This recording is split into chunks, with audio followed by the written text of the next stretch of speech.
Oi, eu sou a Isabela. E eu sou a Monique, e esse é o nosso especial de Halloween. Onde diariamente vocês vão conhecer fãs e produtores de conteúdo relacionados ao terror, comentando sobre subgêneros e temas, dando diversas dicas para você conferir. Então prepare seu fone de ouvido e aproveite as indicações de hoje.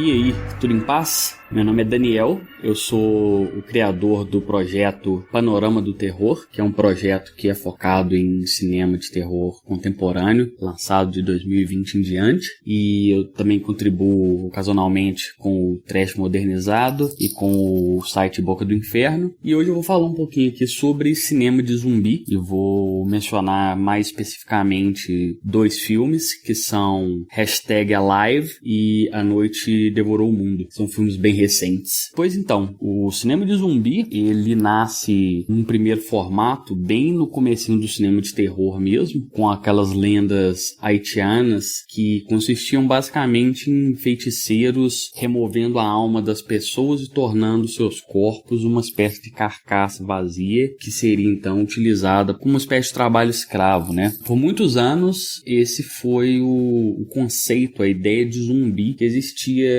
atrelada a esse nome, né? Foi com Jorge Romero, uma coisa que todo mundo já sabe, o pai do cinema zumbi mesmo, que criou em A Noite dos Mortos-Vivos essa premissa, essa proposta do morto-vivo canibal, né? Um cadáver que é reanimado por forças misteriosas e esse cadáver, ele tem um desejo de consumir carne humana, né? Ele vai atacar outras pessoas buscando satisfazer essa fome, esse desejo, difícil saber o que, né? Principalmente quando a razão é tão oculta, como é o característico dos mortos-vivos do Romero. Isso foi um marco gigantesco na história do cinema de horror, né? Aí um dos principais, uma transformação muito grande que abriu porta para muita coisa que ressoa até os dias de hoje. Tanto em termos de imagens, de ideias, de cenários, de propostas, como de cineastas também. Temos aí aquele ciclo de cinema bem gore, bem grotesco que surgiu na Itália por causa disso,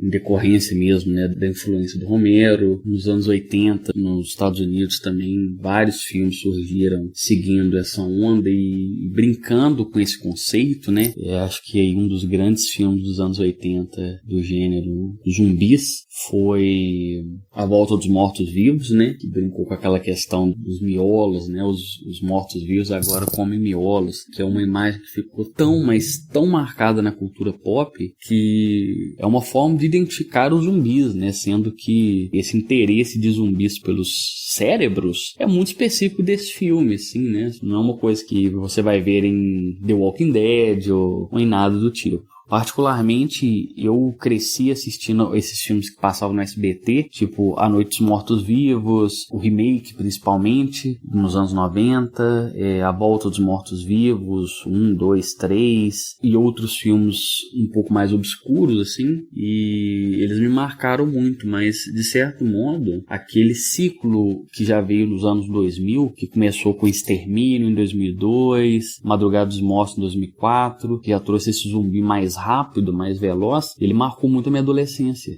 Foi o período em que eu me apaixonei mesmo pelo subgênero. Foi a época que eu cheguei aos quadrinhos de The Walking Dead, alguns anos antes da série até. Então foi um subgênero que sempre me marcou, que eu sempre acompanhei muito de perto. Desde menino e na adolescência me tornei obcecado, assim, com a literatura de zumbis, quadrinhos de zumbis, com as diversas obras que existiam por aí. Esse movimento ali nos anos 2000 trouxe muito essa brincadeira, essa discussão, né, dos zumbis rápidos contra os zumbis lentos. Para mim são duas coisas válidas, igualmente divertidas. Cada uma tem suas representações, seus significados. Hoje em dia, o cinema de zumbi ele tem um aspecto crítico, sociopolítico muito marcante, né? Muito poderoso, assim. Que foi a ideia do Romero a partir de O Despertar dos Mortos, principalmente. Então, esse aspecto crítico, ele é muito atrelado à imagem do zumbi, né? Então, ele funciona como monstro, como uma figura ameaçadora e mortal, assim, da qual nós devemos fugir, mas ele funciona como espelho também, né? Ele funciona como uma forma de observarmos ali nós mesmos, enquanto consumidores, enquanto pessoas que não têm muito senso crítico, que vivem em rotinas maçantes, a serviço da sociedade capitalista, da sociedade de consumo. E isso é muito legal. E a proposta do zumbi rápido, ela vai muito em cima disso, né? Ela reflete a transformação do consumismo, transformação do consumidor nos dias de hoje. Principalmente atualmente, né? Em que nós temos uma relação pautada pela velocidade do consumo, pela facilidade de acesso às coisas. Tudo está a um clique do celular. Então, o consumidor não é aquele consumidor passivo, lento, sentado na frente da televisão, mas ele é aquele que está ativo, correndo atrás, tem coisa o tempo inteiro, que ó, sempre no dedinho rápido, escorregando pela tela do celular e comprando e consumindo e observando e recebendo anúncio. Então, o zumbi rápido, o zumbi corredor, né, ele tem esse papel que eu acho incrível, assim. Bom, dito tudo isso, eu sei que tem muita gente que tem um certo receio com o subgênero hoje em dia, né, que acha que ele tá meio batido, meio maçante, e eu já penso o contrário, assim. Eu acho que a gente tá numa época que a gente só precisa encontrar as melhores formas de lidar com isso. Mas o cinema de zumbi, ele continua aparecendo, continua saindo com muita frequência, sempre muita coisa interessante,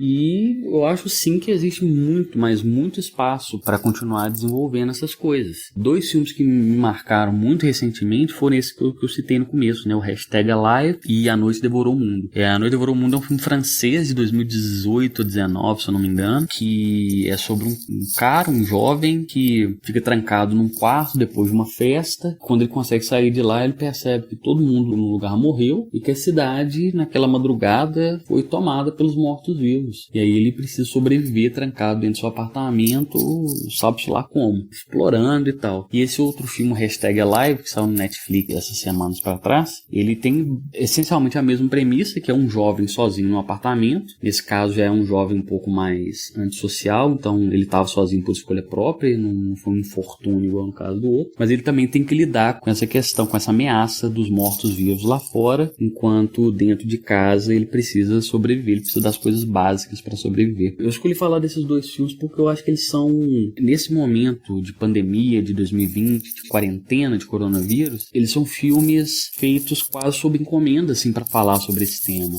Porque eles são filmes que falam sobre o perigo que existe lá fora, sobre o risco que as outras pessoas representam, né? Especialmente a gente que vive num país que o senso coletivo não é muito grande, né? Então você pode botar o pé na rua e a chance de topar com uma pessoa sem máscara e ser contaminada é gigantesca. E essa ameaça dos zumbis, dessa massa doente, infectada e que quer te destruir, é muito atual, é muito pungente, assim. E ao mesmo tempo, as pessoas que estão cumprindo a quarentena, cumprindo o isolamento, elas estão sendo forçadas a lidar consigo mesmo, né? A lidar com a própria solidão, a lidar com o estar em casa, com o ócio, com encontrar diversão, com encontrar passatempo, com pensar em como sobreviver ao mundo, né? Sobreviver financeiramente, sobreviver sem a companhia dos entes queridos. E esses 2 filmes, eles são isso, assim. Essa é a premissa, a mensagem desse filme. Como viver em solidão, como sobreviver fisicamente diante de um mundo que quer te devorar, e como sobreviver individualmente, psicologicamente, quando se está isolado completamente do resto do mundo. Então, são 2 filmes que mostram que o subgênero não só segue vivo, como ele continua antecipando questões sociais, questões importantes. Ou seja, ele é muito atual ainda, ele é muito necessário e tem muito espaço para trabalhar. Porque mesmo esses 2 filmes tendo uma premissa idêntica, os pontos fortes dele ainda são diferentes, assim. Eles são iguais em alguns pontos, mas eles se destacam nas diferenças entre eles mesmos e entre outros filmes do zumbi. Então acho que é isso. Eu deixei essa recomendação desses 2 trabalhos, das 2 obras. São bem fáceis de encontrar. Uma delas eu tenho certeza está no Netflix, a outra eu não me recordo se está em algum streaming atual, mas é isso. Fica aí também mim é a minha campanha pró-mortos-vivos, para quem acredita que o gênero tá fraco, tá acabado. Minha recomendação é vamos olhar novamente para eles, porque tem muita coisa legal, tem muita coisa falando sobre o nosso mundo que a gente precisa ter clareza, que a gente precisa pensar um pouquinho sobre, para ser capaz de admirar esse legado todo deixado, especialmente pelo Romero e por todos os outros cineastas e autores que têm trabalhado com os mortos-vivos desde os anos 60, né? Então é isso, valeu demais, obrigado pelo convite, as meninas aí do podcast, e muito sucesso para vocês e até a próxima.